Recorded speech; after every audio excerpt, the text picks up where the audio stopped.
when I talk about meditating on the sacral. We're meditating on the body and the breath, always. It's not necessarily a particular meditation on the sacral. It's an opportunity when we bring our awareness into these sounds and sensations in the breathing. There is an opportunity to allow the sacral to drop and open and release during the inhale.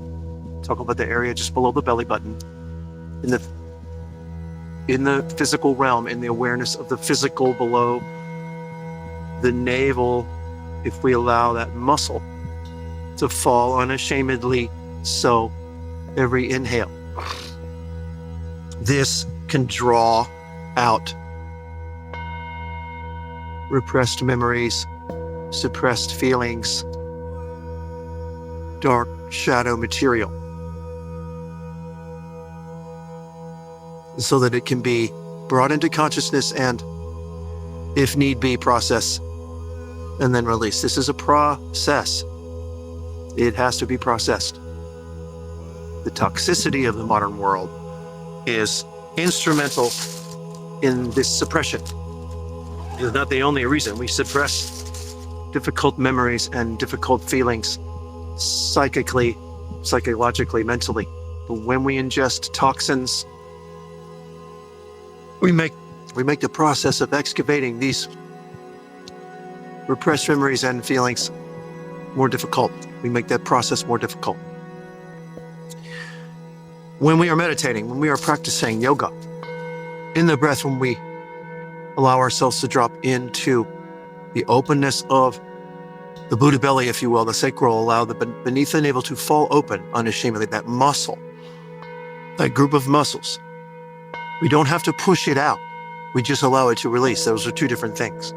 And much the same way, when the breath comes back in, it does it sympathetically. We do not have to pull. When we are pulling, that is an abdominal workout. That's a different thing. We often talk about that on the yoga mat, that pull the belly in. This is your core strength, your balance, your equilibrium in the center of your body. When we meditate, the inhale offers an opportunity to let it fall in the opposite sensation. And as I always say, the body and the breath are always in the present moment. And this is how it draws it out. Because it being in the present moment, an open, relaxed awareness into the center of our body, unashamedly releasing. This process is difficult because it may, in fact, bring up mental activity that we are not a huge fan of. This is normal, this is natural. And this is a process that all meditators deal with, one way or another. And this is one way of explaining it from a yogic standpoint, from a psychological standpoint, if you will. When I invite meditators to drop into the sacral, it is not to say necessarily that we are meditating on the sacral. We are always meditating on the body and breath in the present moment. The framework is the body. Dropping into the sacral on the inhale allows that psychic process to anchor us in.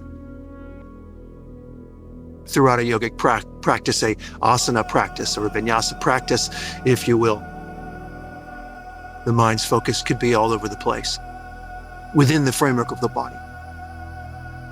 Our awareness may not be dropping into the sacral every second. It is an allowance, it is an invitation to deepen in every chance we get. There is so much to focus on. There is so much to focus on the mat. How could we ever get bored with it? If we were that aware, if we became that acutely aware, we would see what a circus of sensations we have at our disposal for our meditative practice on the mat. To the tips of every finger, and the tips of the toes. When we lie in Shavasana, we can seek the pulse there. This extends our consciousness.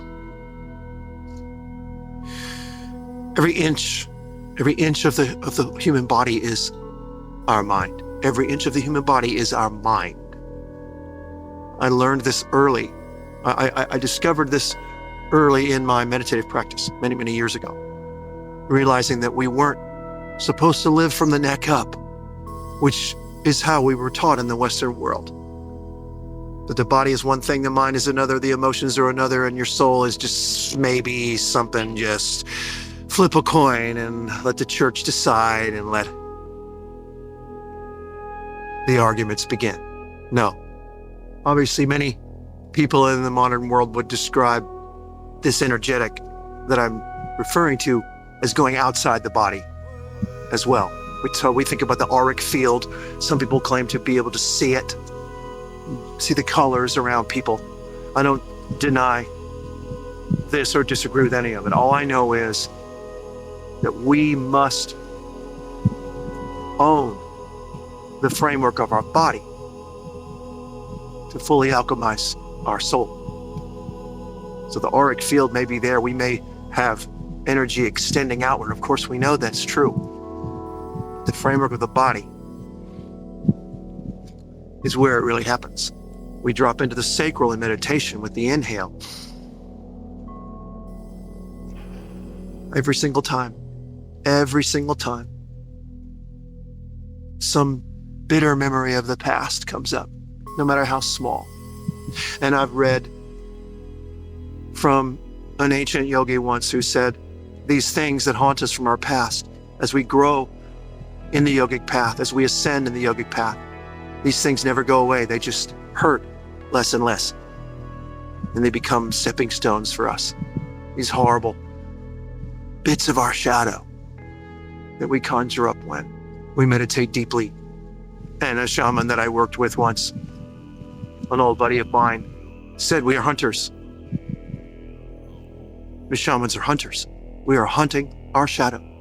And when we all look closely enough at our shadow, we see that if we look closely enough, really closely enough, we do see that there is something there that people in my generation might describe as twisted, right? Maybe even worse. Sometimes that twistedness is more obvious in our awareness than not. And as we measure up that twisted feeling, if you will, against our own knowledge of ourselves in this life, in this body, in this particular time frame that we know and remember, parts of it don't seem to make sense. And as we dig deeper and hunt our shadow, we start to realize there is much, much more going on in this life, this body, this time frame that we understand as this me, this timeline. And we see that twistedness is raveled up in family lines that we are unraveling to this day.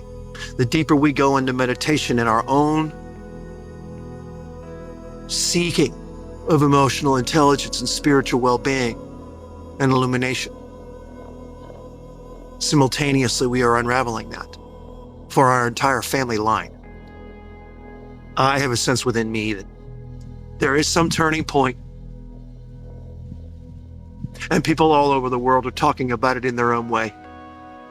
I don't disagree with it. I have spoken of it in my own way too. I know that it must be true in the sense, or at least I could prove myself right if I were to sit here and say, which would be true, that things feel a lot stranger and more different as I sit here right now than they did just a few months ago. So if I were to sit here and say, oh boy, things are changing, then I would be right, I guess, because things do feel different.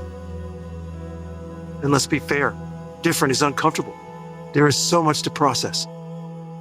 Now is the time, and in the next 20 years, for people to remember how important meditation is, how important an anchored spiritual practice daily in one's life is. And by that I mean one that is built by oneself and not reliant upon any institution or any other person or group of people or building or foundation or anything, but starts with oneself and one's own individual relation with God and with nature again. And it starts with dropping into ourselves in the present moment, in the body and the breath, in the mind where it is present. This is the best way, the easiest way, the quickest way, if we allow it to occur and if we repeat it like we would brushing our teeth. If we don't brush our teeth, they fall out. Use whatever analogy you like. We must come to a more consensus reality of these important factors in our life. We are not doing ourselves any favors when we suppress the things that we need to process and move forward and drop these sandbags, the weight in our minds that makes us sick in our bodies in all kinds of ways. We need to drop the sandbags and drop into the sacral and let it go forever.